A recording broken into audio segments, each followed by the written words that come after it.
નમસ્કાર દોસ્તો, આરક્ષણને લઈને જે રીતે સુપ્રીમ કોર્ટે જે વર્ગીકરણ કર્યું છે એ વાતને લઈને એસસી એસટીના લોકો, દલિત સમાજ, સુપ્રીમ કોર્ટના વકીલો જે રીતે સરકાર સામે મોરચો માંડ્યો છે એ વાતને લઈને આજે ઘણા બધા દિવસ વીતી ગયા. ત્યારે 2024ની ચૂંટણીમાં સંવિધાનને બદલવાની વાત કોણે કરી હતી કે ભાઈ 400+ સીટ આપી દો, અમે આ બાબા સાહેબ આંબેડકરનું સંવિધાન ખતમ કરી નાખશું. ભારતીય જનતા પાર્ટીના નેતાઓ બોલ્યા હતા. ત્યારે નરેન્દ્રભાઈ મોદીને કદાચ એવું લાગ્યું કે ભાઈ જો આ વાત ફેલાઈ જશે તો 400 તો વાત અલગ રહી, 200 સીટના પણ ફાફા પડી જશે. ત્યારે ફરી એક વખત નરેન્દ્રભાઈ મોદીએ સ્ટેજ પરથી યુ-ટર્ન મારી લીધો અને સ્પષ્ટ એવું જણાવી દીધું કે ખુદ બાબા સાહેબ આંબેડકર આવે તો પણ આ સંવિધાનને બદલી ન શકે. બરાબર કે નહીં? ત્યારે માંડ 240 સીટો આવી ભારતીય જનતા પાર્ટીની. ત્યારે આજે જે રીતે રસ્તા પર જનતા ઉતરી છે બાબા સાહેબ આંબેડકરના સંવિધાનને બચાવવા માટે, ત્યારે હું દોસ્તો તમને એટલું ચોક્કસથી કહીશ કે જો આ સંવિધાન ખતમ થઈ ગયું ને તો ફક્ત એસસી એસટી દલિત સમાજના લોકો નહીં, સમગ્ર ભારત દેશના લોકોને આ લોકો ગુલામ બનાવી લેશે, એટલું યાદ રાખજો. ત્યારે આ વાતને લઈને ફક્ત 12 કે 13 વર્ષની દીકરીએ જે રીતે દેશના વડાપ્રધાનના ધજિયા ઉડાવી નાખ્યા છે, વિડીયો સાંભળીને તમારા પગ નીચેથી જમીન ખસકી જવાની છે. ને અંધભક્તો, તમારે તો આ વિડીયો સાંભળ્યા પછી બર્નોલ જ લગાવવી પડશે, આ મારી ગેરંટી છે. હું તમામ દોસ્તોને કહેવા માંગુ છું કે વિડીયો થોડો સમય કાઢીને પૂરેપૂરો સાંભળી લેજો, કારણ કે ખૂબ સમજવા જેવો વિડીયો છે. 12-13 વર્ષની દીકરીએ જે રીતે દેશના વડાપ્રધાનના ધજિયા ઉડાવ્યા છે, વધારે સમય નથી લેવો. સૌપ્રથમ આપણે આ દીકરીએ જે વાત કરી છે એ વાતને બરોબર સમજો અને સાંભળો.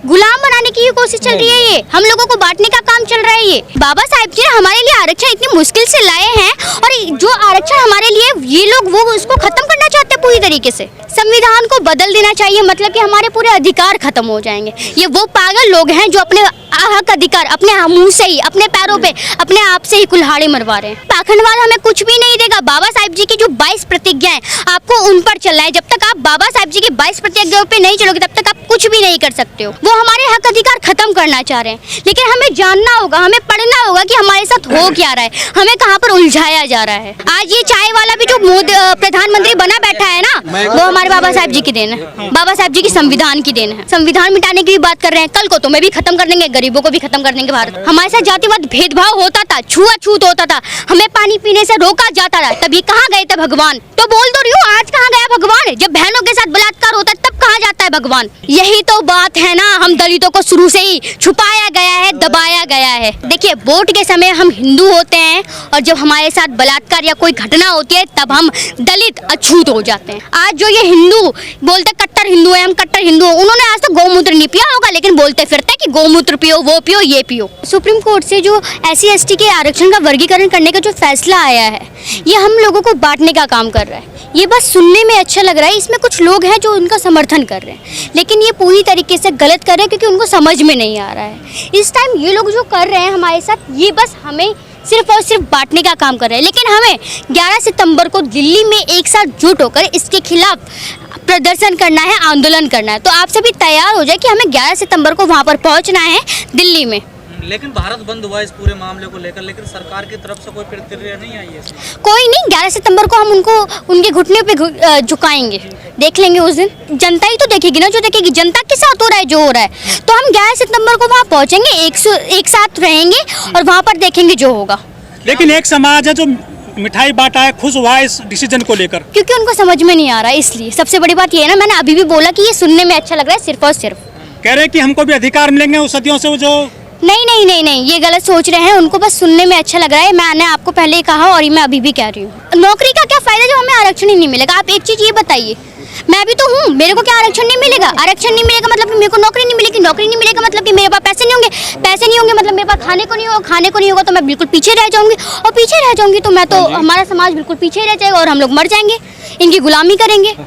आप ये बताइए मेरे को, क्या गुलाम बनाने की कोशिश है क्या ये? बिल्कुल गुलाम बनाने की कोशिश चल रही है. ये हम लोगों को बांटने का काम चल रहा है. ये इस फैसले के पीछे क्या बड़ी साजिश है क्या कोई? बिल्कुल बड़ी साजिश तो है, क्योंकि देखिए ये जो बातें हो रही है कि SC/ST के आरक्षण का वर्गीकरण किया जाएगा, इसमें हम लोगों को बांटने का काम किया जा रहा है और कुछ भी नहीं। क्योंकि मैं ये बात बार बार दोहरा रही हूँ, क्योंकि यही बात है जो है।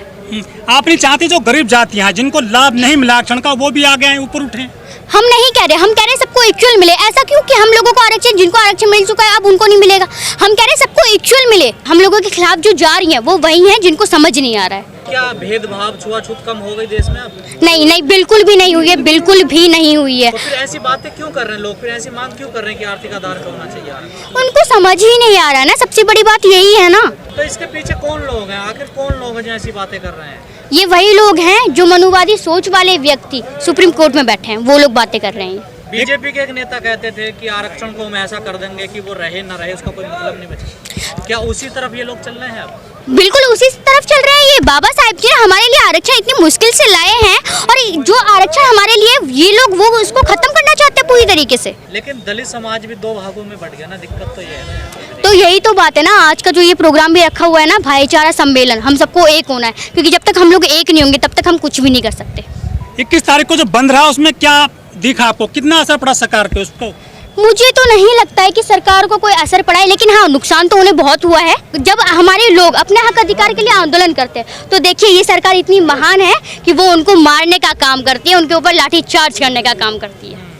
लेकिन जिन लोगों को आरक्षण मिल गया, आप जैसे लोग तो ठीक है सड़कों पे उतर रहे हैं, जो लोग नौकरियों में लग गए SC समाज के वो तो आते नहीं है। बाबा साहब जी ने कहा था ना कि हाँ मुझे मेरे पढ़े लिखे लोगों ने धोखा दिया है।